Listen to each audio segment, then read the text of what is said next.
pessoal, eu sou Ana Volpon e este é o Mindful Cast. Prepare-se para doses de saúde, equilíbrio e plenitude a cada novo episódio. Vamos nessa? Eu estou hoje com um convidado muito especial, como todos os que eu trago aqui, porque, afinal de contas, quem faz a curadoria sou eu e eu entrego o que tem de melhor para vocês em termos de autoconhecimento. Porque são assuntos que me interessam. Então, como nós somos farinha do mesmo saco, eu acredito que sempre tem aí uma pontinha do que você pode também beliscar, tá? Ele é filósofo, escritor, psicoterapeuta e criador da autoescrita. Seja muito bem-vindo, Emanuel Aragão. Obrigado, Ana. Tudo bem? Tudo bem, muito feliz e honrada em ter uma pessoa que veio diretamente do Rio de Janeiro, com Vim. toda essa bagagem aqui para o Mindfulcast. Eu vim com pouca bagagem, mas aqui por dentro tem um monte de coisa É mesmo. essa que eu tô falando. Sim. A bagagem do conhecimento, do autoconhecimento. Porque o Emanuel Aragão, acho que você pode contar um pouquinho pra gente, mas ele começou a vida adulta, vamos assim dizer, como filósofo. Aí ele foi pro teatro, depois ele foi fazer psicanálise.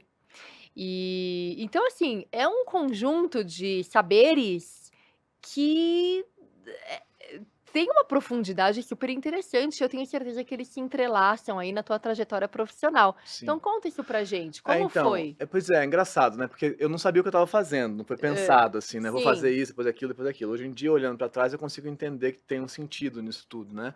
Mas eu fui estudar filosofia, sim, né, faculdade normal, e aí me formei em filosofia. Quando eu me formei em filosofia, eu já estava interessado, no meu texto de monografia ali, em pesquisar os afetos, o que são os afetos, assim, o que são Uhum. essas coisas que a gente sente. Então eu argumentava já na minha monografia que a melhor medida, o melhor instrumento de medição do sentido da vida é o frio na barriga e não os arcabouços teóricos da filosofia. Hum. E aí, com isso, eu fui para o teatro, para experimentar coisas, para sentir coisas e não só ficar no cabeção. E aí, então, me formei em teatros e ao longo desse processo eu comecei a trabalhar como dramaturgo e ao longo desse processo retornei, eu já estudava psicanálise na faculdade, né, a faculdade de filosofia é uma faculdade muito aberta, então a gente pode estudar um monte de coisa. Era assim, pelo menos na minha época lá em Brasília. Então, eu estudei muita coisa de psicologia clínica e já comecei a participar de grupos de psicanálise na faculdade, mas aí no teatro, depois que eu me formei em teatro, eu comecei a trabalhar como dramaturgo e voltei a pesquisar psicanálise mais detidamente. E assim segui até mais ou menos 2015, né, escrevendo, dirigindo teatro, como ator também, mas eu sou péssimo ator, sempre fui, então isso também não fazia muito sentido. Eu era melhor escrevendo, sempre foi uma coisa que eu fiz com mais, sei lá, com mais intimidade. E aí, em 2015, eu fiz uma última peça, que era uma pesquisa sobre afetos em relação ao Hamlet, né, como personagem central. E a partir daí eu fui para psicanálise, para realmente pesquisar isso, assim, de maneira organizada. E depois, então fui trabalhar com psicanálise e em 2019 eu conheci a neuropsicanálise, que é uma área específica da psicanálise que relaciona psicanálise e neurociência. E especialmente neurociência afetiva, que é a neurociência dos afetos, né, das emoções. Que E aí legal. fui estudar isso, então desde 2020, 19, 20, tenho estudado isso, essa é a minha linha de trabalho, assim, e aí tudo um pouco vem daí, né, então no final das contas é um jeitão de juntar essas coisas todas. Mas só entendi que eu estava juntando quando juntei, entendeu? Sim, Então, sim. não antes, mas É. é mais ou menos assim. Legal. Você entende o caminhar caminhando, né, Exatamente. A mais ou menos posteriori, isso. você vai olhando e falando: dei esse É, passo, dei esse outro passo, e vai fazendo, você vai legal. construindo um sentido. Para quem tá aberto, né, a construir sentido e a Sim. costurar, porque de repente tantas pessoas que passam aí batido por experiências que poderiam ser aproveitadas na vida e que não se aproveita, Acho né. que você também tem que ter uma disponibilidade para não saber, né, que é Uhum. duro de ter. Sim, Então, para crise, para confusão, para dúvida, e que a gente cada vez mais tem menos sim, espaço para isso. sim. Bom, o tema do nosso episódio de hoje é, prestem atenção, amor, conflito e reconhecimento, tudo começa com a mãe. Que tal, Eu achei Emanuel? bom, achei muito bom. E é tudo Gostou, mesmo, né? né, nesse caso. Tudo começa com a mãe. Eu tirei esse tema de algumas falas suas, Uhum. inclusive que me chamaram muito a atenção. Então eu queria, antes de eu entrar nisso, porque eu quero que você fale do seu livro, que essas falas Ah, tá. vieram do seu Ali, livro, ok. então eu Ah, você mostra o vou seu, mostra o eu meu. vou Você quer fazer assim? eu vou pedir licença, eu vou pedir licença, porque eu tô aqui, gente, Vai. em fase pós-lançamento. Esse meu livro foi lançado agora, dia 5 de novembro, Aham. recente, e que não é esse meu livro, com licença, que é o meu primeiro filho literário, né? Não é assim a todo momento que eu tô escrevendo um livro. Então, o primeiro livro, Diana Volpon, Autenticidade, o Melhor Tempero da Vida. E ele é um caminho possível para que você tome as rédeas da sua própria vida, assuma a sua vontade, a necessidade de encontrar um caminho de autoconhecimento, de autodescoberta, de autocura, sem radicalismos, é um caminho do meio. O que me levou a escrever esse livro foi a vontade de dividir um caminho possível. E ele só é possível se ele é constante, se existe consistência. E para ter consistência, precisa entrar na sua rotina, no seu hábito, no seu jeito de viver. Precisa virar o seu estilo de vida. Então, assim, ninguém tem que nada, né? Mas quem busca o autoconhecimento, quem busca um caminho, ferramentas possíveis, tá aqui o meu livro para você disponível nas melhores livrarias do Brasil. Espero que vocês gostem. E esse daqui, Emanuel, eu vou te dar depois de presente. Enquanto isso, ele fica aqui, Tá ó, bom. para continuar o jabá. Entendeu? E me conta você, então, Não, do seu então, pois é, livro. muito legal. Eu estava pensando que você estava falando agora. Eu passei na livraria e trouxe para você do aeroporto para cá. Eu passei. É muito legal ver o livro na livraria, né? É muito Oh, bom. É gente, ele muito feliz. comprou o próprio É, eu livro para me falei, dar de eu fui lá presente. e aí eu falei, cara, será que vai ter? Aí aquela Que ansiedade, será top! que vai ter? Eu achei muito feliz. Mas, então, Muito isso de certa, obrigada. imagina, de certa forma, esse livro aí é uma espécie de síntese dessa trajetória toda. E ele tem como questão central a tentativa de compreender os afetos, as emoções dos afetos e por que elas existem, né? Então, essa área que é a neurociência afetiva e a neuropsicanálise tem algumas proposições importantes sobre isso, da razão de ser das emoções, né? Não é uma coisa que simplesmente existe, né? Tem uma razão para elas terem sido selecionadas e tal, e estarem aí na gente, da Uhum. gente sentir coisas. E é uma pesquisa sobre isso. Ao mesmo tempo, ele é um livro de autoficção, então ele tem a cada capítulo uma parte que é de narrativa, de história, da minha história, de autoficção, e uma elaboração de uma questão teórica. Então, e cada um desses capítulos forma um princípio do nosso funcionamento.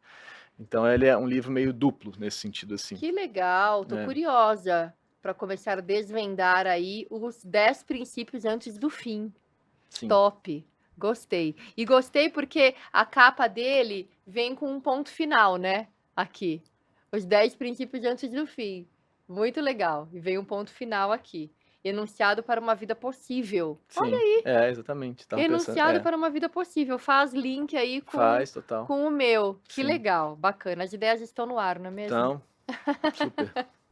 Por isso que se você tem uma ideia, tem vontade de fazer, faça, porque senão outra pessoa vai fazer. Aí você vai ficar o quê? Chupando o dedo. Por que eu não fiz? Só você sabe. Bom, então, o Emanuel, que é esse queridíssimo filósofo, escritor, psicoterapeuta, trouxe ele para uma conversa profunda sobre o vínculo materno e o impacto desse relacionamento em nossas vidas. Tudo começa pela mãe.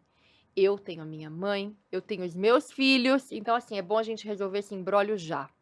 Vamos explorar temas como a necessidade de afeto, de ser amado, de ser reconhecido e até mesmo a necessidade de brigar.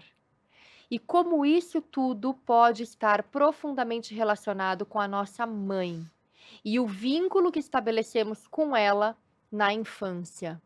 Quanta coisa, Emanuel, que assim, a gente, se não tem noção da psicanálise, você não sabe de nada disso, você não tem como saber. Você não tem como saber, você vai Sim. vivendo a vida, você vai tendo seus conflitos, você vai sendo agredido e agredindo na sua comunicação. Não tô falando com a mãe, tô falando no mundo, no Sim, seu sim. trânsito pelo mundo. E você não sabe qual é a profundeza, a profundidade, a raiz desses problemas. Você não Como é que resolve? Não dá pra saber, porque a gente meio que atua essas coisas ao invés de percebê-las acontecendo, né, Uhum. essa ideia do inconsciente mesmo. Mas, o que tem por trás disso aí, e que tá no livro também, parte do livro tem a ver com essa questão, Hum, é assim, a ideia da neuropsicanálise, da neurociência afetiva, é de que a gente tem na gente uma série de zonas de equilíbrio, de necessidades que a gente tem. tá. E a gente tem que ficar dentro dessas zonas. Então, uma bem fácil de entender é, vamos dizer, o nosso equilíbrio energético. A gente precisa ter umas calorias lá, senão vai dar ruim, né, pra gente continuar Ah, vivendo. equilíbrio energético, você não tá falando de Caloria, não, tô falando de espiritualidade, você tá falando caloria, de de caloria. Tá, caloria. porque eu já ia para o outro lado, Não, não, que eu sou vamos ficar na dessas. caloria por enquanto, Tá, depois se você quiser. entendi. Mas esse é um exemplo fácil, poderia ser equilíbrios entre sais e água, todos esses, né, que são Tá. bem simples de entender. Hum. Mas então a gente tem lá o glicogênio no fígado que a gente vai quebrando, né, e a gente não sente isso acontecendo, né, isso acontece na gente de maneira autônoma, assim, né, é Uhum. vegetativo. Isso acontece sem a gente perceber. Só que aí chega um momento que isso está rolando, que a gente então, de repente, não dá mais conta esse reservatório que a gente tem de glicogênio, e acontece uma coisa muito interessante, que é a gente sente fome. Hum. Então, a fome que a gente sente é um sinal de que a gente está desviando dessa zona de equilíbrio. Hum. Isso chama homeostase, a zona de equilíbrio, né? Então a gente sente fome, que é um afeto, para a neurociência afetiva, é um afeto negativo. Afeto é tudo que nos afeta, não é só afeto no sentido de amor. Tudo que afeta, toda experiência afetiva, a gente chama de afeto. Seja física, seja emocional. Então, Tudo é eu vou af chegar no tá, emocional daqui a um minutinho. tá. Aí tá, a gente sente esse negócio. Por que a gente sente isso, evolutivamente falando? A gente sente para que a gente faça alguma coisa. Então a gente sente para fazer alguma coisa no Tomar uma mundo, tomar atitude. uma atitude, ir atrás de um prato de comida, né. Tá. E aí quando a gente encontra o prato de comida, qualquer que seja ele, sim, a princípio, a gente tem uma experiência de satisfação, Hum. de prazer, né, que é: "Pô, comi", né. Então Tá. você passou a fome. Essa experiência é o retorno para a zona homeostática, né. Perfeito. Então isso é um conceito muito importante, da homeostase para a neurociência, assim, pra neurociência afetiva. E aí, o que essa galera que estuda emoções vai propor é que a gente não tem só zonas homeostáticas de necessidades fisiológicas como, equilíbrio energético, sais e água, oxigênio e gás carbônico, né, que é a respiração, por exemplo. A gente tem zonas homeostáticas de necessidades emocionais. Uhum. Que são essas necessidades emocionais? São necessidades que têm por objeto de satisfação outras pessoas. Hum. Então, com a mãe, por exemplo, que é o primeiro objeto, por isso que ele é tão importante, ela, né, eh, nesse sentido, quando a mãe se afasta do bebê, e qualquer filhote de qualquer mamífero, não é só humano, quando a mãe se afasta do filhote, esse filhote sente um aperto aqui no peito, uma dor, né, uma dor específica que está ligada a uma bioquímica específica, uma experiência bem específica, e ele faz uma emissão de um som de desespero. Todos os filhotes de todos os mamíferos. Cada um tem uma frequência diferente, né, por conta das cordas vocais e tal, mas todos os mamíferos, quando a mãe se afasta, todos os filhotes emitem um som, Hum. que é esse pedido de ajuda, sabe, esse pedido de retorno, né. Então isso é o desvio da zona homeostática disso, que é a necessidade do campo de vínculo, que eu chamo de necessidade de ser amado. Que o cara que criou essa noção chama de panic, um sistema do panic, que é o pânico, né. Então o Hum. pânico vem daí. O Tá. pânico, que a gente chama do ataque de pânico, vem daí. Hum. Quando a mãe se aproxima de volta, a gente tem uma outra experiência, que é uma experiência opioide, de relaxamento, que é Hum. uma endorfina. Então a gente está retornando para a homeostase, entendeu? Então, Entendi. esse mesmo mecanismo da homeostase funciona para necessidades bem básicas, fisiológicas, e funciona também para necessidades emocionais. Tá. E essas necessidades emocionais são muito mais complexas para a gente satisfazer, porque é mais fácil lidar com um prato de comida, a princípio, do que com Sim. uma mãe. Ou com uma pessoa, ou qualquer pessoa que seja, né. É. Então, a gente vive em desequilíbrios emocionais constantemente, porque a gente tem várias dessas necessidades, não só essa que eu estou falando agora, a gente tem, por exemplo, necessidade de fugir, né, quando alguém te ameaça, você tem um desequilíbrio homeostático e você tem que fugir. Nem sempre você pode fugir, né, às vezes você tem que ficar. Então, mas isso é o desvio dessa homeostase, dessa zona de equilíbrio, você teria que fugir. Quando você foge, você tem um relaxamento, me proteger, né, então fugir e se defender. Ou então quando alguém te frustra, você tem uma sensação de desequilíbrio específica, também diferente do pânico da mãe indo embora, que é a raiva, né, que a gente sente como essa coisa esquentando na gente, que tem como Sim. resposta o ataque. Quando a gente ataca, a gente relaxa.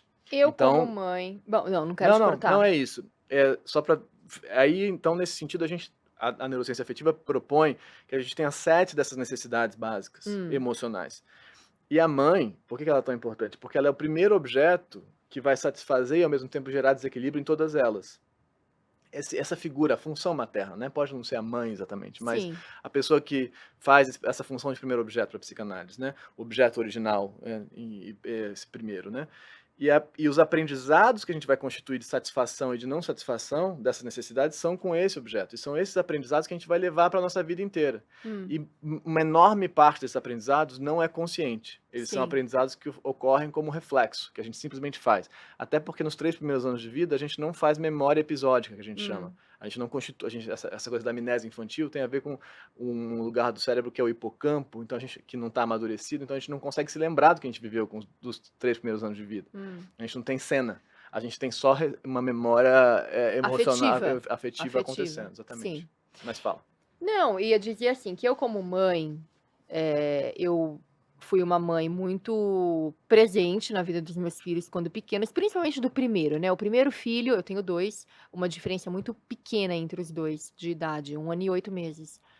E o meu primeiro filho, eu, assim, fui aquela leoa que não saía de perto, sabe, fazia tudo, eu tinha ajuda, mas eu não deixava as pessoas fazerem nada. Uhum, É duplamente, da mesma maneira que é gratificante, é exaustivo, uhum, porque a mãe, uma hora, explode, não aguenta, uhum, é exaustivo.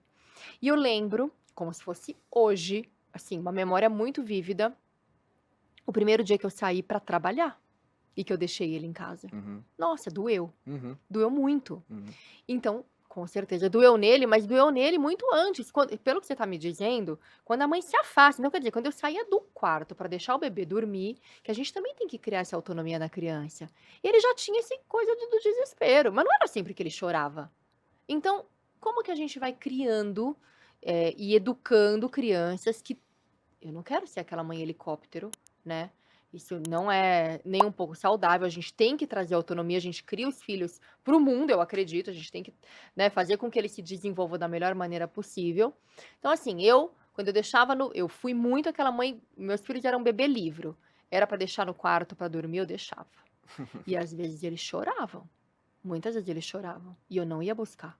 Eu deixava eles chorando. E doía em você, imagino. Doía em mim, mas eu estava fazendo algo que doía em mim, mas eu sabia, pelo que eu tinha estudado, né, no Depende do mental livro que você lê, né. depende do livro que eu É. li, que era o melhor para ele criar a autonomia e a independência dele. Eu nunca Uhum, fui aquela mãe de dormir, de fazer o nenê dormir no colo ou dormir no uhum. carrinho, enfim, então, me explica um pouquinho sobre Então, isso? tem muitas coisas aí no que você está Me falando que são que acalma, são que me são acalma sobre importantes. isso. Uma coisa aí para pensar é que quando a gente fala do vínculo entre a mãe e o bebê, a gente está falando de 2 necessidades diferentes, Hum, essencialmente. Por parte do bebê, tem isso que eu chamo de necessidade de ser amado, que o Panksepp lá atrás, o Jaak Panksepp, que criou essa teoria, chamava de panic grief, né, essa necessidade do attachment, como o Bowlby fala, né, o John Bowlby, que é um cara que a gente traduziu aqui por apego, mas é hum. uma tradução ruim, é o attachment, é vínculo. E pelo lado da mãe, tem uma outra necessidade que é diferente dessa, que é a necessidade de cuidar. Uhum, E a mãe, de fato, tem uma zona homeostática da necessidade de cuidar. Então, quando você cuida, você tem satisfação. Quando você não cuida, você sente dor. uhum. E essas 2 necessidades juntas formam um vínculo. Se só o bebê precisasse da mãe e a mãe não precisasse estar perto do bebê, a gente teria bebês sendo largados por Sim, aí. sim. Mas não é o que ocorre, tende a não ser, pelo menos, né? Eu estou falando no Uhum. modelo Sim, padrão, claro, claro. na natureza em geral. E nos humanos, humanos são sempre mais complexos, mas os mamíferos em geral não vão abandonar, a tendência é que não se abandone, né? A Sim. tendência é. Então, essa junção da necessidade de ser amado do lado de cá, de ser cuidado por parte do bebê, de cuidar da mãe, forma o que a gente chama de vínculo. É uma positivo e negativo nesse sentido, de chave e fechadura, sabe? Só que aí, então, quando você, isso leva a uma situação, especialmente no nosso mundo moderno, o contemporâneo, que tem o trabalho e que tem as demandas para o feminino, não só para o feminino, mas também para o feminino, né? De que você tem que ser incrível, tem que ser sei lá o quê, tem que continuar existindo, enfim, todas as coisas têm que continuar acontecendo. E aí, então, você passa a viver um conflito Uhum. entre cuidar e o seu buscar outras Uhum, coisas. E uhum. aí não tem um jeito bom de lidar com isso, né? Quer dizer, Hum. tem jeitos menos piores, um pouco melhores, mas você vai ter uma dor. Então, se você ficar lá e abrir mão da sua vida, o resto, Sim. você vai sentir uma encrenca. Consequências sobre isso. Exatamente. Se você Uhum. sair, você vai sentir uma outra coisa aqui. Também Isso é o consequências. lado da mãe, né, que é muito complexo. E tem um Sim. problema de tempo, né, um problema que é um problema que todos nós vivemos na nossa Uhum. vida hoje, que eu sou pai e também tenho esse problema, mas, assim, para mãe eu acho que é mais radical. Sim. Eu não amamentei ninguém, né, mas enfim, Nem mas gerou, né, assim, não estava mas ali dentro, aquele exatamente, vínculo não de estava não corpo, estava dado, você né. vai É. construir um vínculo depois, mas os Sim. pais também têm a necessidade de cuidar. Hum. Então a gente a molécula fundamental para isso é a ocitocina, né, e os pais também têm um pico de ocitocina quando o bebê nasce. Isso é uma coisa que as pessoas não sabem às vezes, mas todos os mamíferos, quando os filhotes nascem, todos os machos dos mamíferos têm um boost de ocitocina naquele momento, Hum. para cuidar. Mas enfim, mas então não é só a mãe, né, a função de cuidar também cabe ao pai, nas espécies todas, Acho né. que não tem muito download às vezes, né, a ocitocina não tá chegando. Eu acho que tem outras coisas no caminho, sabe, assim, tem outros obstáculos e Hã. outras coisas acontecendo, mas eu tô querendo dizer que a princípio isso está lá, Sim. né, mas eu acho que tem o mundo do trabalho, o mundo da realização, dessa coisa do sucesso e tal, e do dinheiro, e a necessidade que a gente tem de produção de grana e tal, isso em classes sociais diversas é um problema, né, muito sério no nosso Sim. modelo social.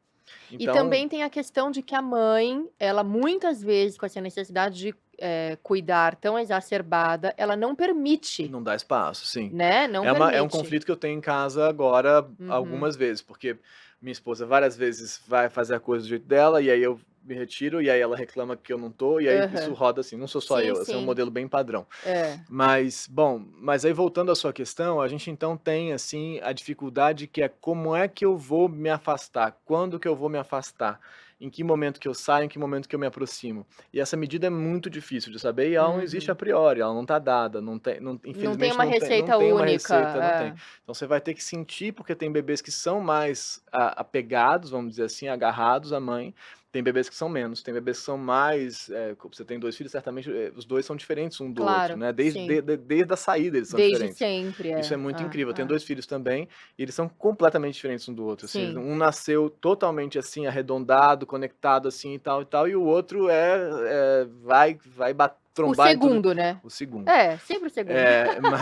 Mas então, essa medida aí, idealmente, a medida seria assim, que o objeto mãe, vamos dizer assim, tivesse presente na medida em que esse filho precisa disso, mas que também pudesse incentivar a curiosidade desse bebê e o interesse dele em relação ao mundo. Então, uma cena que eu gosto de pensar é a cena da Hum. pracinha clássica, que é a mãe tá lá sentada no banco, olhando o filho numa distância que seja confortável para ele, Hum. e se ele cai, tromba, alguém esbarra nele e tal, ele pode voltar, ela Sim. dá um beijo nele, fala: "Tô aqui e tal, É. pode ir brincar". E Você ele sabe vai e que volta. esse modelo é muito interessante e realmente faz sentido para as crianças, inclusive, Sim. porque a minha filha, a número 2, ela lembra até hoje, ela já tá com 11 anos, Uhum. mas ela lembra, ela fala: "Mamãe, eu lembro bem que você sempre me colocava para dormir e ficava no meu quarto, até o dia que você começou a ficar na porta. E aí depois você ficou no banquinho, que era fora do meu quarto, lendo para mim. E depois você ficou no corredor e depois você ficou no meu quarto, no seu quarto, mas Uhum. sempre com as portas abertas, porque era pra gente se conectar". Uhum. Olha, ela trouxe isso agora, recente. Sim, sim. Então eu achei tão É. bonito, eu falei: "Nossa, que bom, acho que eu fiz certo".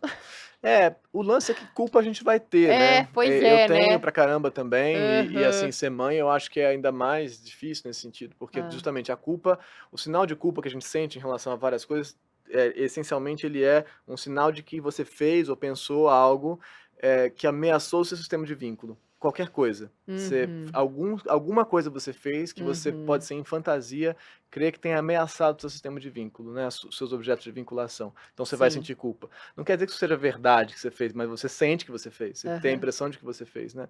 Então, é isso que ocorre, mas então a ideia seria que a gente conseguisse, em qualquer modelo que você vai criar seu filho, porque tem gente que vai dormir na mesma cama, tem gente que vai sair, deixa Sim. não sei qual que vai ser o livro que você leu, vai variar muito, né. Então, eu acho que o modelo é tentar, produzir condições para que esse filho possa pesquisar o mundo, mas que ele sinta, segurança de poder voltar e poder falhar. Isso é muito fundamental, assim, não dei conta, fiquei com medo. não tá bom para mim, que ele tenha condições de que ele, se ele voltar, isso aí não vai ser uma ruptura no amor que você sente por ele, né. Uhum. Essa ameaça que o filho sente de que essa fraqueza dele, essa falha dele, vai desfazer o amor que a mãe ou o pai sentem por ele é muito terrível, assim, essa é a coisa que a gente tem que tentar revisar mais e mais, né. Que é assim, pode ir lá, pode dar ruim, pode não conseguir, a gente tenta de novo. Você volta Sim, aqui, a gente tenta de novo. Acho que isso é muito importante no nosso mundo no qual a falha tem muito pouco espaço, né, a gente tem que ser incrível, tem que conseguir sempre e tal. sim. Eu acho isso muito bacana, a gente, deu a introdução aí da infância, mas, o que eu acho mais curioso é que justamente esse vínculo materno, que é feito lá atrás, ele molda a nossa busca pelo afeto Uhum, e o reconhecimento na vida adulta, uhum. certo? Sim, totalmente. Então, explica um pouco mais pra gente sobre isso. É, então, essa relação com esse primeiro objeto, como eu estou dizendo, a gente tem várias necessidades e esse primeiro objeto de satisfação vai moldar a nossa forma de satisfazer essas necessidades. Porque a Tá. gente vem de fábrica com as necessidades, mas a gente não vem de fábrica com os objetos de satisfação. Hum. Lógico, né, porque senão como é que a gente se, por exemplo, você nascesse tendo que comer macarrão e não kiwi, ia dar ruim. Você tem que poder pesquisar o ambiente para encontrar os objetos de satisfação para aquela necessidade, para aprender que aquele objeto satisfaz aquela necessidade. Tá. Então, dependendo do momento histórico, cultural, social no qual você nasceu, você vai constituir objetos de satisfação diferentes para todas as necessidades. Isso é incrível, né, muito inteligente da parte da natureza. Então as necessidades estão com a gente, as formas de satisfação são muito diversas. Mas então, esse primeiro objeto mãe, ele vai fazer os aprendizados todos, é como se ele fosse construir as fechaduras, Hum, todas, elas não vêm de fábrica feitas, ela vai construir. Então, quando você aprende, por exemplo, que amor é assim, hum. amor é tipo aquilo, que era tipo minha mãe, ou meu pai, eu ou meu pai, que aí depois vem as narrativas por fora, né, o amor romântico, que dependendo da época na qual você tá, você vai juntar as narrativas desses primeiros aprendizados feitos com esse objeto inicial. Mas quando você aprende que amor é assim, depois na vida, quando você sente necessidade de vínculo, necessidade de acolhimento, de amor, você monta na sua cabeça um objeto que é conectado àquele aprendizado daquele objeto. Então isso é o que a gente vai falar de pessoas que vão repetir a mesma cagada, de que vão em busca da mesma coisa e tal. Mesmo sem Que o saber por marido é igual quê, ao o pai. marido é igual ao pai ou igual à mãe, Sim, e ou, né, às vezes tem um pedaço de um e um pedaço do outro, né, então e que vai sempre cair naquela mesma roubada, o tal do dedo podre, tudo isso está conectado a essa mesma ideia. As pessoas não querem se fazer mal, não é esse o ponto, mas elas automatizaram o modo de satisfação. E quando eu falo automatizaram, automatizaram mesmo, não tem conteúdo de imagem, de representação. Quando passa aquele fulano ali meio assim, você fala: "Não sei por que senti um negócio aqui por essa pessoa", que os ingleses e os americanos chamam de special feeling, né, é Hum, assim uma coisa diferente tal, que é o apaixonamento, né. Então, esse apaixonamento ocorre em você, você hum. não está escolhendo ele, ele ocorre na conexão desse objeto que você vê, com esse aprendizado que você tem lá atrás. E isso tudo se dá na nossa cabeça de maneira, vamos dizer assim, implícita, você não processa esse conteúdo todo. E aí depois você tenta justificar o porquê que você está apaixonado por aquela pessoa. Sim, Você fala: "Não, eu senti isso, tá, é porque ele tem uma coisa assim, é uma coisa", não faz nenhum sentido. Mas sim, você insiste que tem algum sentido para tentar justificar o que você já sente, entendeu? sim, Então, nesse modelo, o que você aprendeu lá atrás, não só, mas muito fortemente o que você aprendeu lá atrás, vai ser levado adiante.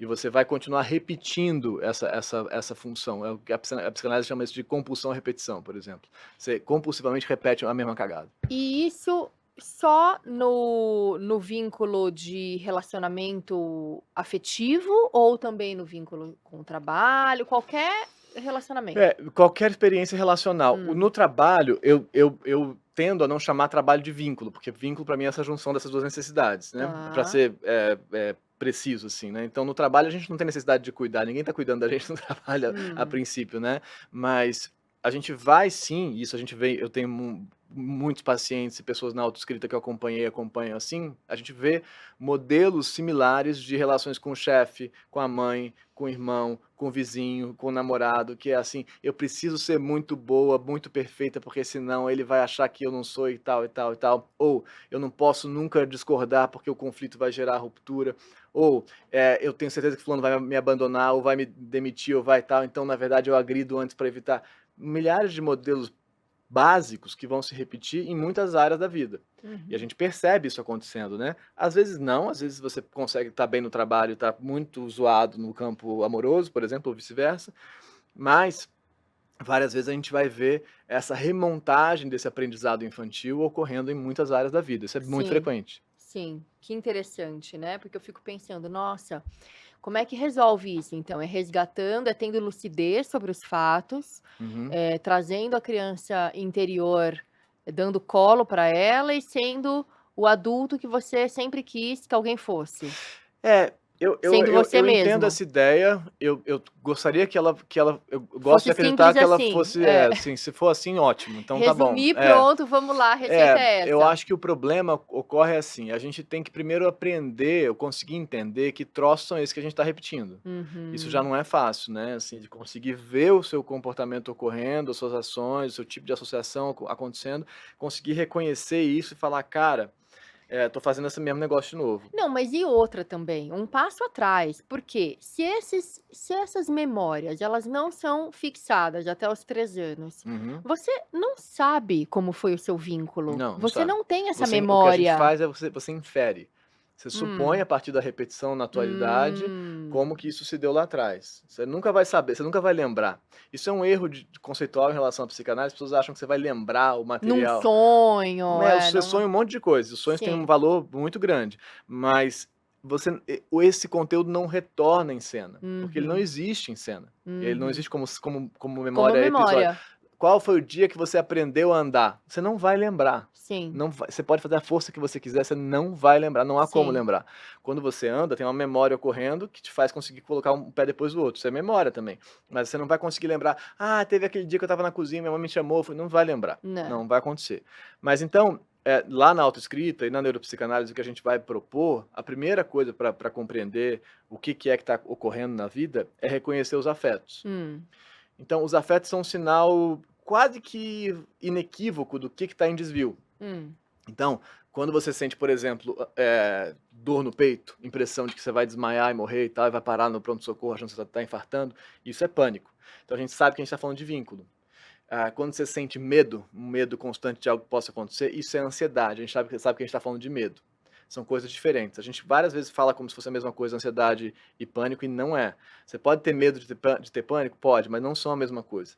Isso é uma coisa super importante. Mas, enfim, quando você reconhece esse afeto ocorrendo e você identifica qual a necessidade que está de base em desvio, é um primeiro passo. Você fala, então, estou sofrendo disso, tenho raiva. Por que você tem raiva? hum, Então, a gente vai, então, pensar que existe alguma coisa na sua vida que esteja constantemente te frustrando e com a qual você não está conseguindo lidar.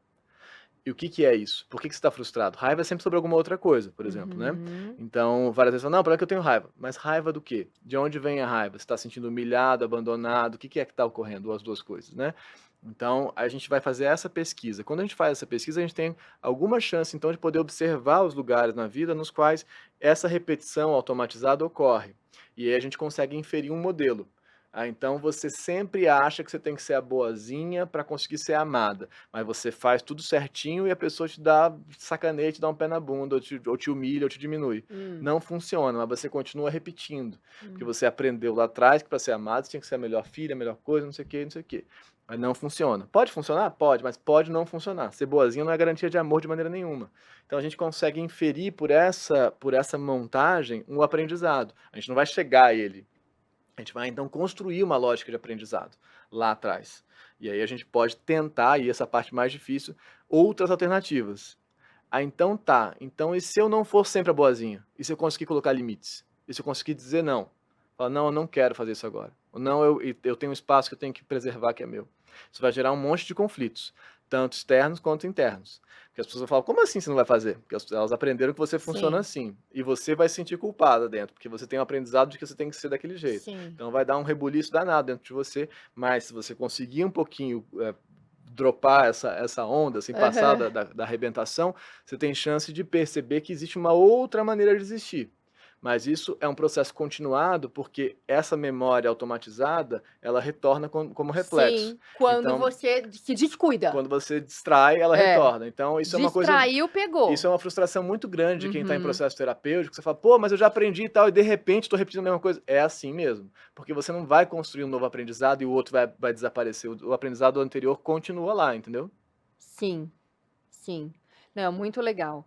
Eu acho que você, que sempre, algo que sempre me intrigou, né, a relação entre o afeto e o conflito, que é Uhum, justamente isso que você está dizendo. Por uhum, que a raiva? Da onde vem essa raiva? Então, uhum, afeto e conflito. Muitas vezes parece que a gente busca mesmo o conflito como uma maneira da gente tentar ser visto, da gente tentar ser amado.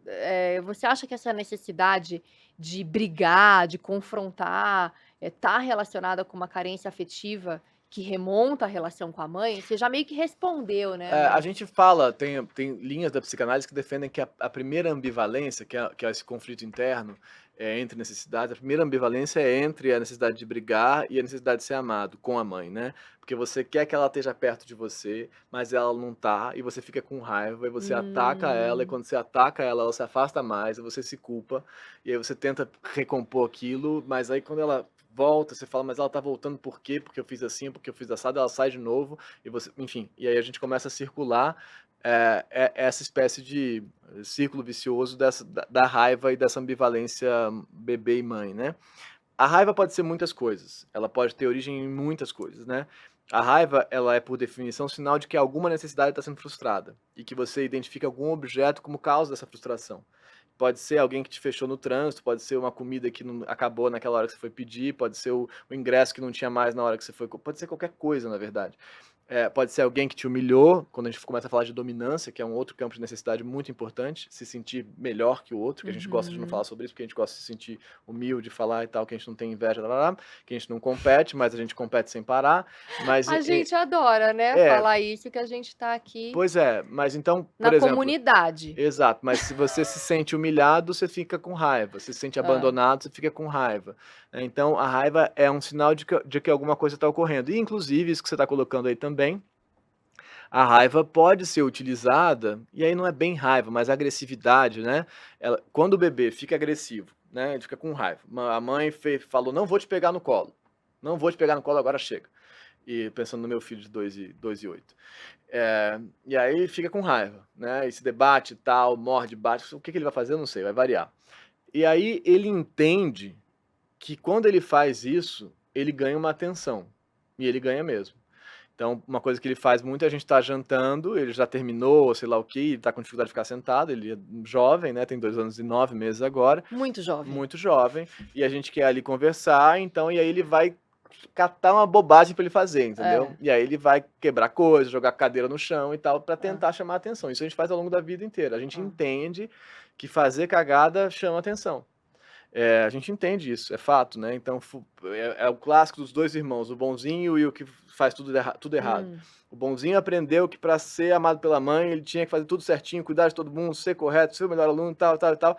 Ele faz tudo isso, as pessoas falam: "Tá bom, mas isso aí é o que você faz mesmo". E aí tem o outro que só fez cagada a vida inteira, e esse ganha toda a atenção dos pais. Hum. E aí esse aqui morre de inveja desse outro que só faz tudo errado, nunca conseguiu trabalhar, nunca conseguiu estudar direito, bateu 5 carros, e enfim, fez um monte de coisa errada, mas ganha toda a atenção, porque ele entendeu, de certa forma, que isso gera um tipo de amor, né, um tipo de cuidado. E esse outro fez uma previsão aqui de como conseguir retornar à homeostase, que é muito ineficaz, na verdade. E aí ele vira o melhor aluno do mundo, mas completamente se sentindo completamente abandonado, sabe, e Uhum. não reconhecido nisso que ele faz, porque ele supôs que esse sucesso traria o amor, e o amor não vem daí. O amor, no sentido que a gente está falando do vínculo, vem de se sentir cuidado. Se sentir cuidado tem a ver com poder falhar, né, então se você não pode falhar, você não pode se sentir cuidado. Então aquele que tem sucesso, por definição, nessa definição, não é amado por ter Uhum. sucesso. Você pode ter sucesso e ser amado, mas você não é amado por ter sucesso, você é amado por Sim, falhar. sim. Gente, é um imbróglio isso. É bem, eu acho divertido, mas é um imbróglio. Você acha divertido? Eu acho porque me deixa animado para pensar, assim, nesse sentido, porque a premissa na qual a gente vive, no nosso mundo, é a premissa do sucesso. É, É assim, você tem que ser melhor. é. Só que ser melhor implica em não ser amado, entendeu? Mas a gente acha que se a gente for melhor, a gente vai ser amado. A gente se sente amado quando a gente fala: "Cara, não sei", e alguém abraça a gente e fala: "Tamo junto, vamos lá". É. E o não sei é o não sucesso, entendeu? Eu não sei é Olha, eu vou exatamente dar um isso. exemplo. Eu me senti muito amada esse final de semana, porque eu cheguei, era um domingo de manhã, friozinho, eu fiz um chá, todo arrumadinho numa bandeja fofa, meu marido estava na sala lendo, e eu ia subir com aquele chá pra trabalhar, porque eu realmente tirei o domingo pra fazer meus roteiros e tudo. Mas eu falei: "Ah, ele tá ali, eu vou sentar um pouquinho com ele". E quando eu estava chegando bem perto dele, eu derrubei essa bandeja de chá inteira Uhum, em cima dos meus livros, uhum, de todos os objetos de decoração da mesa, do tapete. E não era qualquer chá, era um chá de hibisco. uhum. Que Claro, né? mancha. É, Lógico. claro, tinha que ter cor, tinha que Uhum. ter, né. E ele, na hora: "Amor, tá tudo bem". Ele saiu correndo: "Calma que eu te ajudo", foi, buscou papel e, assim, me ajudou. E eu assim, ó, eu pus a mão na cabeça e eu: "Ai, eu só queria um momento". Sim. Né, só queria aquele momento. E aí deu tudo errado. Não deu tudo errado, mas você vê o viés, Claro, lógico. né, já vem aquele viés, e aí bom, e ele veio, aí eu também fui, peguei mais pano e tal, mas ele me ajudou e assim, eu me senti ele não me deu um abraço naquele momento, ele não me deu um beijo, não foi mas ele me cuidou do jeito que eu Aham. precisava, Sim, e foi muito lindo isso. sim. E eu fiquei bem, assim, completa com esse gesto É dele. exatamente isso. O É. cuidar tem muitas formas, tem muito jeito de cuidar. Mas o importante da história é que a gente revise a ideia de que é no sucesso que do sucesso que vem o amor, não vem o amor não vem do sucesso, entendeu? Vem do Vem do fracasso. fracasso. Vem de E você vem da falha, de poder pra poder cá fracassar, não é, do né, fracasso, não é né. é de ter a liberdade para ir poder ir voltar para a mãe, Sim. é a mesma cena da Sim, pracinha. sim, sim. Então e não é que sucesso seja ruim, sucesso é bom, sucesso satisfaz outras coisas. Sim. E que bom, vamos lá, vamos tentar fazer as coisas, publicar os livros e tal, tem um É. monte de coisa que é muito legal de conseguir realizar as coisas, Sim. mas o amor não tá ligado a isso. É isso que a gente tem Sim. que aprender a diferenciar, mas a gente resiste a essa Não, e tantas pessoas que têm sucesso e que podem ter sucesso e que podem realizar coisas incríveis sabendo que tem um lugar de afeto, aham, sabendo que tem um lugar possível de falha. sim. É, Aí exato. que é o X da questão, porque eu sempre fui essa daí, a filha boazinha. Sim. Eu sempre fui essa daí. Primeira filha, depois vieram mais 3, muito mais responsabilidade, o clássico, Sim, né, sim, sim. o clássico da vida privada. É.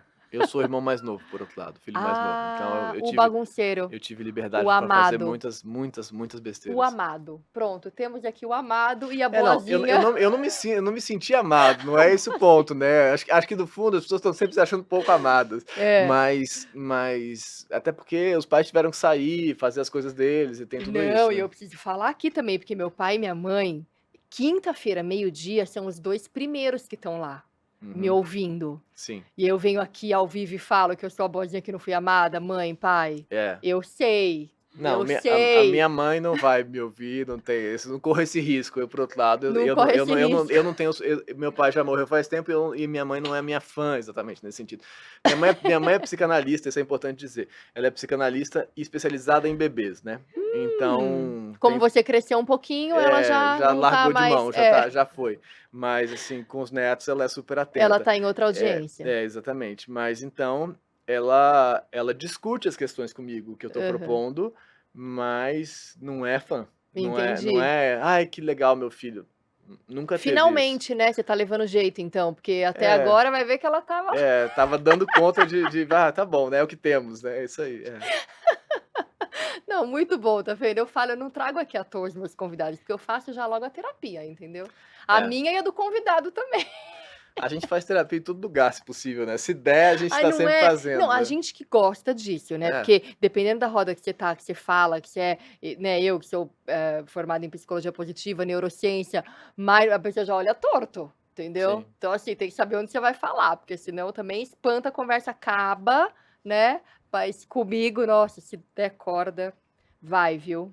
Vai longe. Não, realmente tudo isso é muito interessante, assim, é muito desafiador do Uhum, ponto de vista da vida adulta, porque eu vim aprendendo com o tempo e com essa busca, que a gente precisa realmente enxergar os pais como uhum. seres humanos possíveis de falha. Eles também tiveram o afeto deles, o que foi possível para eles.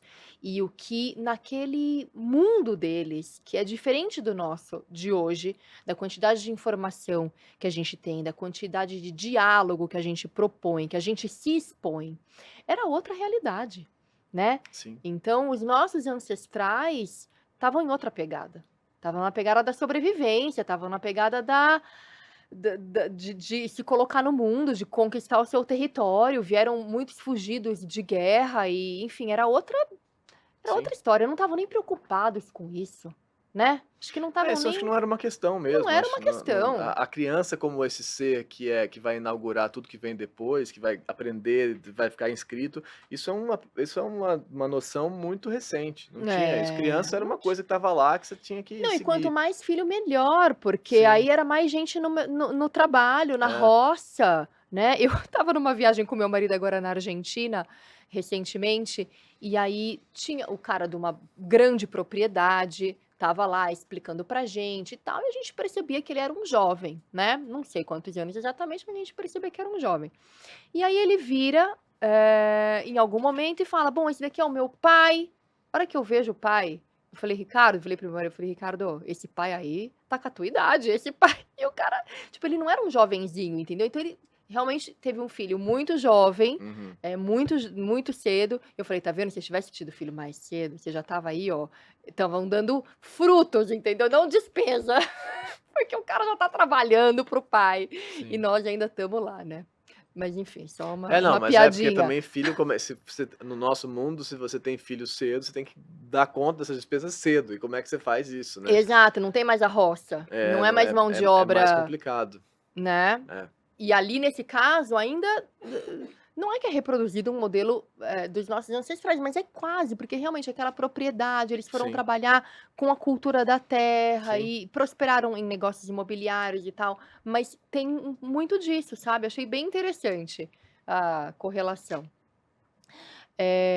Bom, no nosso relacionamento com a mãe, parece muitas vezes ser o palco de muitas das nossas projeções emocionais. Uhum. Você poderia nos explicar como essas projeções se manifestam e como podemos nos tornar mais conscientes delas para evitar que dominem nossa vida adulta?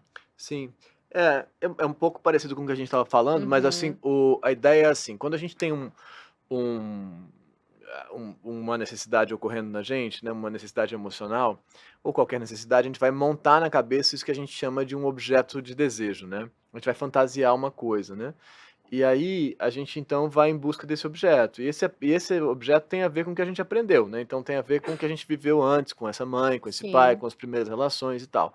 Então a gente vai buscar, isso tem a ver com o que você estava falando do viés, de certa forma, a gente vai buscar objetos que confirmem isso, né. Então quando a Uhum. gente encontra alguém, esse alguém que a gente encontra não é uma pessoa, é uma remontagem disso que a gente tem já na nossa cabeça. Tem um dado que é super importante dessa história, que é a nossa realidade, a realidade que a gente apreende supostamente o tempo todo, ela é feita 90% dela é input de memória e não de sensorialidade. A gente está lembrando o presente.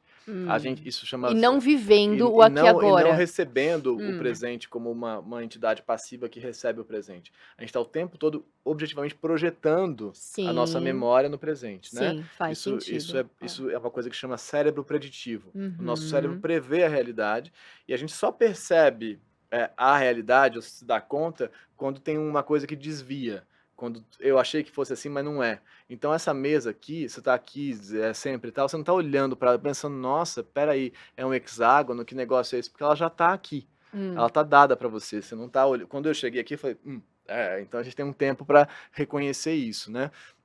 Depois que reconheceu, segue o baile. Então a gente para de pensar sobre isso e a gente vai prevendo. Desde que essa mesa não vire um círculo de repente, eu não presto atenção nela. Se ela virar um círculo de repente, eu vou falar: "Oi, o que que O aconteceu?". que que tinha na E minha aí água aqui? exatamente. Então tem um erro entre o que está sendo previsto como memória e o que está sendo recebido como sensorialidade. Então, Tá. nosso cérebro está o tempo todo checando isso. Então quando a gente vai E se julgando, e né. fazendo uma medição, bom, Tá. ruim, tá rolando, não tá rolando. Aí quando a gente vai, encontra alguém na vida, esse alguém que interessa pra gente é alguém que tá de acordo com essas previsões Hum. de objetos, né. Então quando você vê alguém, e isso é se apaixonar, é isso, você vê alguém, você fala: "Essa tela é suficientemente boa para que eu coloque nela a minha projeção de Hum. objeto".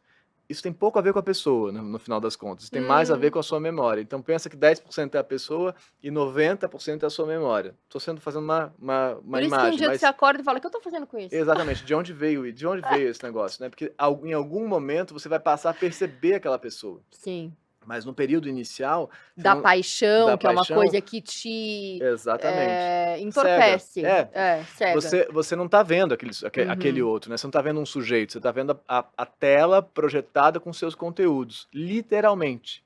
Eu acho que é bom dizer isso, literalmente, não é? Então, Literalmente. mas chega uma hora que aquele outro começa a falhar um pouquinho, né? Então você começa a falar: "Ué, mas por que que ele respira assim? Por que que ele faz sempre essa mesma piada? Por que ele repete essa frase? Por que que ele ronca ou não ronca, ou come isso, ou come aquilo, ou come salada demais, salada de menos, ou maçã, ou Hum. mastiga", enfim, o que quer que seja que vai acontecer, que isso em geral se chama casamento, né?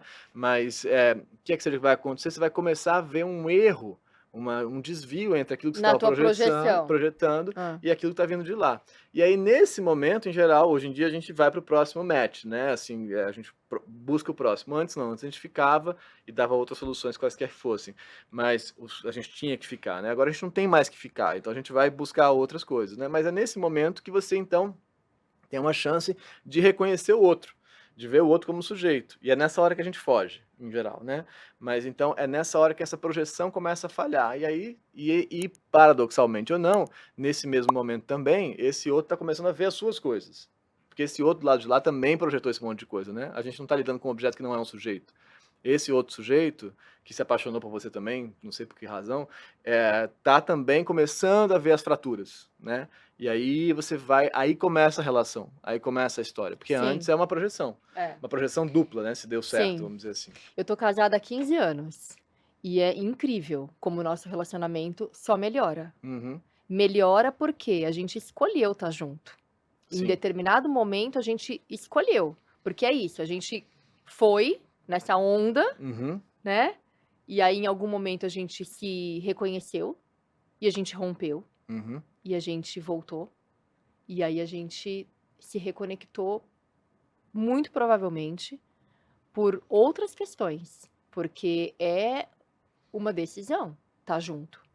Vai além do amor, vai além de É. muitos No mundo de senti hoje realmente é. Antes não era, mas é. agora é. E eu acho muito bonito, porque aí a gente vê profundidade no É, porque relacionamento. é uma chance de quando você tem esse outro espelho, te mostrando as suas falhas, Uhum, que é isso que está acontecendo, você tá vendo as do outro e o outro está te mostrando as suas também, e uhum. você fica ali, você tem chance de reconhecer as suas falhas, Sim, e não buscar algum outro objeto que vai te achar incrível e sim, porque a gente pode tecnicamente ficar sempre buscando, pulando de objeto em sim, objeto, achando objetos incríveis que te achem incrível, a é, lógica do narcisismo, né, e que te sim, achem incrível também. Eu posso ficar a vida inteira assim, ou uhum, eu posso ficar ali e falar: "Tá bom, o que que tem de zoado aqui, lá e aqui também", né, dos 2 é, lados. E aí, nesse processo, reconhecendo as falhas, é que o amor pode ocorrer, nesse sentido que a gente estava sim, falando, né. Mas sim. você precisa atravessar essas falhas, e não é fácil, né.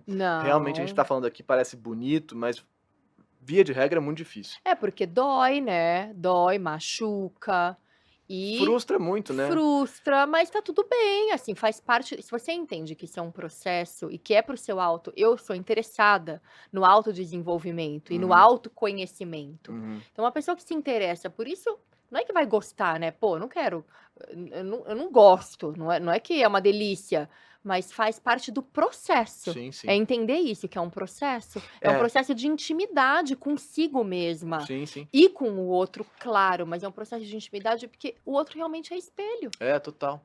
É, eu uso o termo várias vezes de pesquisa de si mesmo, que a gente faz na Hum. vida. Eu falo que eu gosto mais desse termo de pesquisa de si do que de autoconhecimento, justamente pela ideia de que é uma continuidade de pesquisar. Ah, gostei É, disso. é, Posso e usar? fica à vontade. Pesquisa de si mesmo, É, gostei. e aí eu acho que a relação longa é uma Hum. excelente ferramenta de pesquisa de si, sabe? É, Então, porque ela é uma coisa que vai se sustentar e você vai poder olhar para ela por longa data e para você também de volta, né?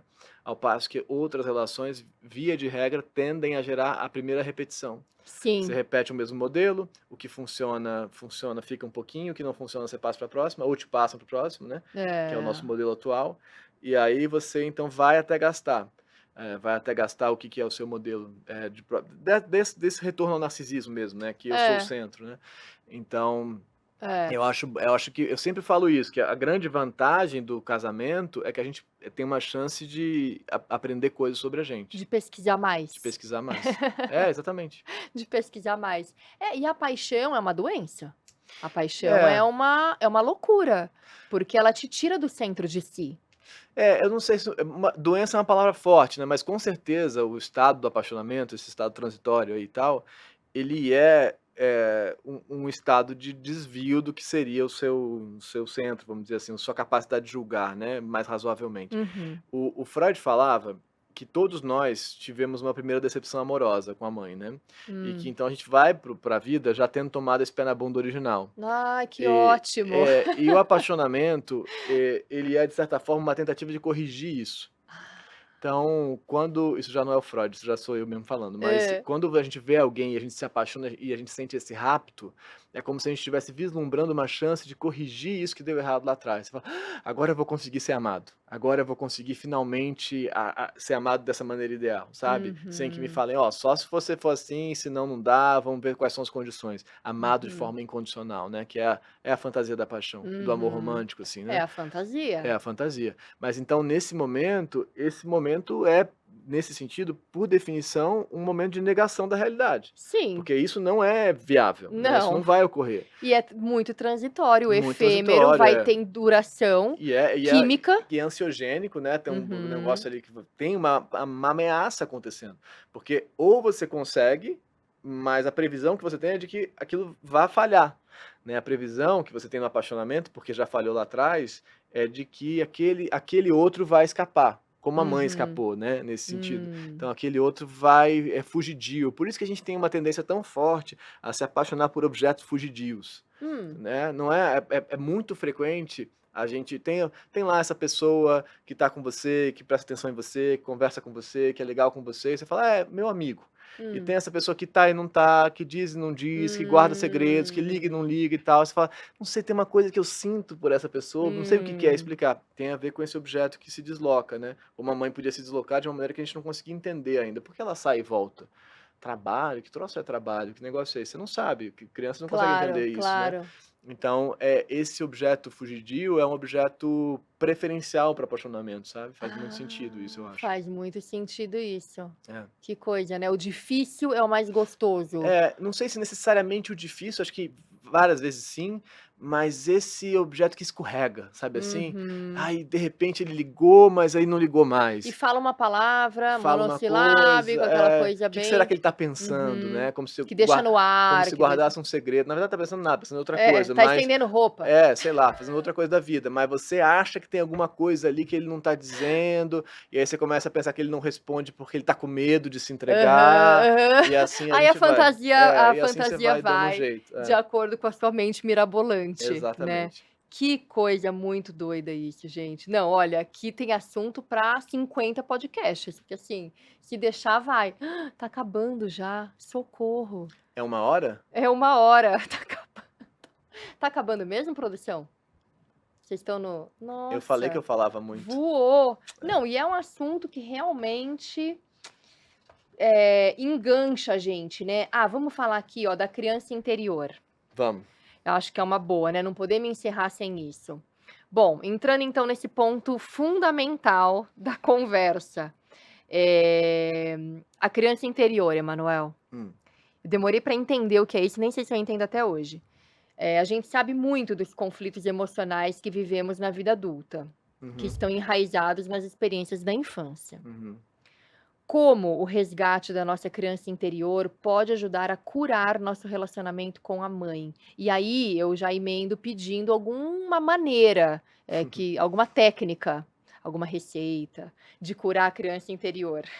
Não, receita eu não tenho, mas o que eu chamo de eu não uso o termo criança interior, eu penso em aprendizado infantil, né, que no fundo Tá. dá no mesmo, mas, o ponto é, na idade adulta a gente continua tendo as nossas necessidades emocionais, elas continuam Hum. lá na gente. Quando a gente sente os desvios delas, né, quando a gente sente, essa emoção aí, essa falta de alguma coisa, ou essa raiva, ou esse medo, isso que a gente sente, a matriz, é a mesma matriz que a criancinha sentia.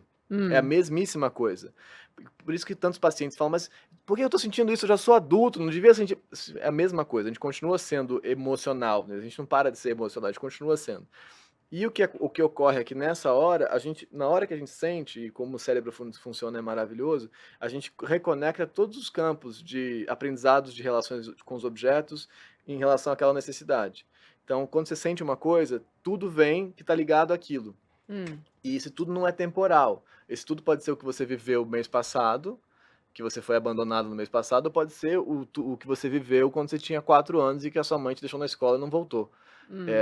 Então isso está ligado ao mesmo campo de vínculo, ao mesmo campo emocional e se reconecta nessa mesma hora.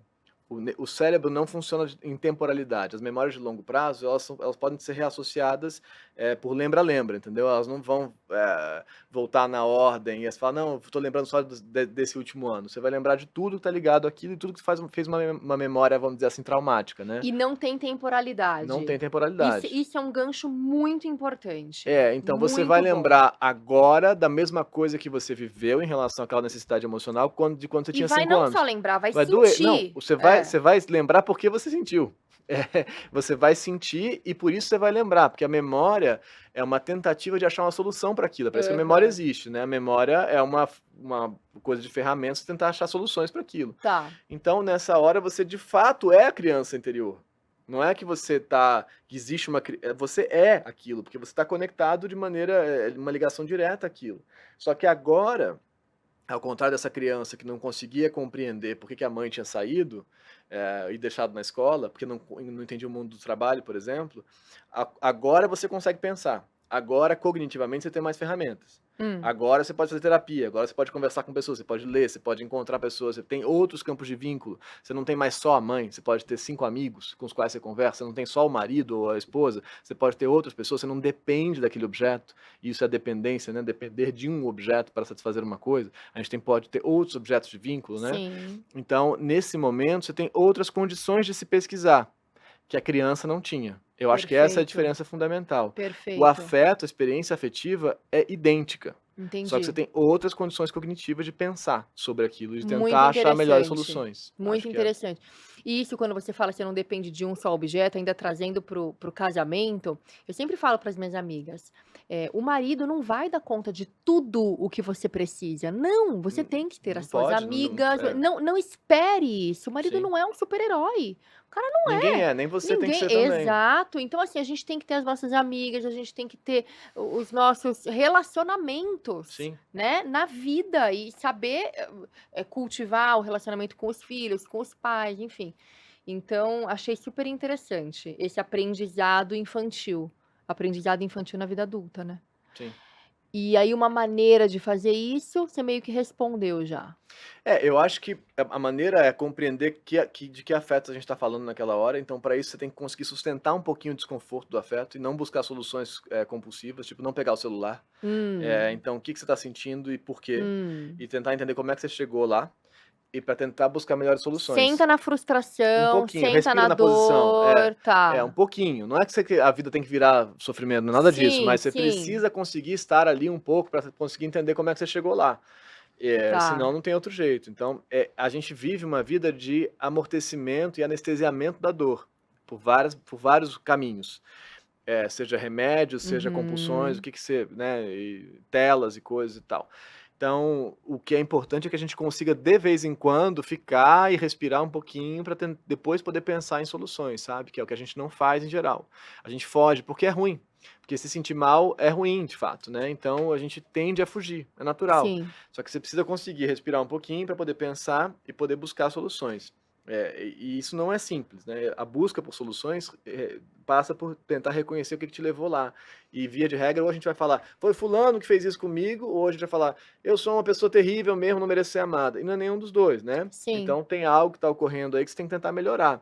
É difícil, mas o processo passa sempre por reconhecer essa experiência afetiva que está E se ocorrendo. você não reconhece e não dá voz para isso e não olha para isso, vai voltar naquele modelo Você não vai aprender outra repetitivo, coisa. não vai aprender nada diferente, vai continuar vivendo aquela mesmice de vida que tá rodopiando. Vai. Conta pra gente sobre a autoescrita, porque é um Então, processo terapêutico, né, bacana é, que você desenvolveu, conta um pouquinho. então a autoescrita tem, por ideia básica, essa pesquisa que eu acabei de descrever, né. Uhum. Então ela ocorre com práticas de escrita de pesquisa afetiva, pesquisa de si, como eu falo. Então o que eu ensino para as pessoas lá, e aí tem as práticas pelo próprio YouTube que a gente faz, né, tem as práticas de escrita para pesquisar os afetos e pesquisar os episódios de repetição, é isso que eu estava dizendo. E aí, todo sábado eu faço uma live tirando as dúvidas das pessoas sobre essas práticas de escrita. Então elas me mandam os textos, o que é uma loucura, porque tem 1000 pessoas lá, todo mês e eu lido com esses textos todos, o que é legal também, porque eu já li mais de 20.000 textos, enfim. Hum. Mas então eu aprendo muito com isso, né. Mas então as pessoas pesquisam, as suas experiências afetivas e a gente tenta, é um processo, mas a gente tenta encontrar melhores soluções. Quando a gente entende quais são as repetições, a gente tenta propor melhores soluções para aquilo. Então a gente entende a repetição, a gente constrói uma cena original que criou esse aprendizado, constrói, não encontra, a gente constrói, e depois disso a gente tenta pensar melhores soluções, melhores encaminhamentos, né. Como é? O que está em desvio aí? Qual a necessidade? O que que você poderia fazer? E aí a gente, enfim, aí eu entrego de volta, para o mundo, né, porque aí tem que ir para o mundo, não tem outro jeito, você Sim, tem que viver, né. sim, Mas não adianta ficar só pesquisando, você tem que viver, a ferramenta, a substância da pesquisa é a vida, não sim, é outro lugar, né. sim. Mas então, aí você tem alguma chance de repetir menos, vamos dizer assim. Sim, é como você que medita e tá ali na sua prática meditativa e aí você sai para a vida Sim, e aí explode. Não, você tem que levar aquela prática, aprendizado, se você realmente está interiorizando aquilo, você vai viver e aí você vai sim. se experimentar, né. Nossa, é muito legal então, quer dizer, é uma autoterapia. Tem um É, acompanhamento, tem um acompanhamento, mas é mas uma uma coisa importante de dizer, eu que também trabalho como psicanalista e tal, não hum, substitui a terapia. sim, Nada substitui alguém capacitado conversando com você. Não é tá. igual. Então muita gente entra na autoescuta e fala: "Isso não substitui a sua terapia. Não larga a sua É terapia um fazer outra". É complemento. uma pesquisa que você vai fazer na sua vida, é uma ferramenta que você vai ganhar na vida para você poder se interpretar, mas o outro é fundamental, em todos os sentidos e neste também. Muito legal, adorei, deve ser super interessante o processo. Parabéns. E Obrigado. eu fiquei, assim, bem, curiosa com o termo, né, autoescrita, é muito legal. Sim. Parabéns mesmo. Olha, Emanuel, eu gostaria que você a gente chegou ao final do podcast, assim, então eu quero te agradecer muito por essa conversa profunda, super rica, tenho certeza que vai ajudar um monte de gente. Sim. Eh, eu acho que, assim, é uma coisa que fica, né, pra mim, poxa, que coisa, né, que eu podia ter feito de melhor então, o que que eu não podia ter feito. Gente, a culpa é da mãe, né, tem até É, um livro que tem esse título, A sim. Culpa é da Mãe. Não dá pra gente viver com isso, certo? Não dá, mas também ficar sem culpa de todo a gente também não consegue. O Não negócio o negócio é usar a culpa para pesquisar. Tô com culpa por sim. quê, do quê, que eu pensei e tal e tal. A culpa é um sinal de pesquisa, do mesmo jeito, tudo é. Por isso é que eu falo, todo mundo tem que ter o seu terapeuta, porque no fim das contas a gente tá fazendo o melhor que a gente pode, o melhor que a gente Sim, acha que é pra fazer, mas assim, é complexo, vocês viram. Ainda bem que Freud explica. nem tudo, mas ele tentava. Ainda bem. Bom, enfim, dá um caminho pra gente, né, Emanuel? Aqui, ó, o Emanuel fala, fala, então é isso. Não, calma, tem, É, ele eu não não sou põe ponto desses final. não. Ó, ele não dá. Os 10 mandamentos pro fim, ele não dá o ponto final. Faz teu jabá, Emanuel. Te É, agradeço demais. Olha pra essa câmera aqui, conta tudo sobre os seus então, projetos. é isso, tem esse livro aqui, eu espero que ele ajude, porque a ideia do livro é que você saia dele, assim, compreendendo por que que os afetos existem, né. E eu acho que se isso ocorre já é muito legal, sabe, eu já fico muito satisfeito e o feedback que eu tenho recebido da galera que tá lendo é muito esse, então é muito isso. E agora eu tô escrevendo um outro sobre neuropsicanálise, que é um livro mais técnico, Ah, que legal. mais para pessoas interessadas, pessoas da psicologia e da psicanálise interessadas em entender esse método de pesquisa que é a neuropsicanálise, Bacana. E sai quando esse segundo? quando eu terminar de escrever. É, a pressão. É, ano que vem, ano que A vem. pressão, e eu nem sou a editora dele. Emanuel, o seu arroba, por favor. É @Emanuel Aragão Real. O Instagram e o YouTube é Emanuel Aragão Autoescrita. Tá, legal. E aí pra pessoa se juntar na comunidade da Na autoescrita, Autoescrita você vira membro do canal, e aí tem 2 jeitos de virar membro, um é membro canal, que é só para falar: "Ei, legal, tamo junto", e o membro Autoescrita é para participar e fazer todos os processos. eu vi ali que tem até É, 2 valores tem diferentes, valores né. diferentes, mas o botão é de seja membro. Seja membro, ótimo. Eu te agradeço Eu que muito, agradeço. foi um papo muito rico, valioso. Eu vou aproveitar também e de novo contar para vocês sobre a autenticidade, O Melhor Tempero da Vida, pela editora Diostre. Foi lançado agora recentemente, no dia 5 de novembro. Espero que seja um caminho possível para você que busca o autoconhecimento. Ou a pesquisa de si, como aqui o nosso querido Emanuel trouxe. Sim. Se você gostou desse episódio, se fez sentido para você, envia para alguém que você acha que possa se favorecer desse conteúdo e se inscreva no meu canal, ative ali o sininho para você não perder nenhum episódio, sempre às quintas-feiras ao meio-dia no meu canal. Um beijo enorme e nos vemos na próxima quinta. Obrigada, Emanuel. Eu que agradeço. De novo, foi ótimo.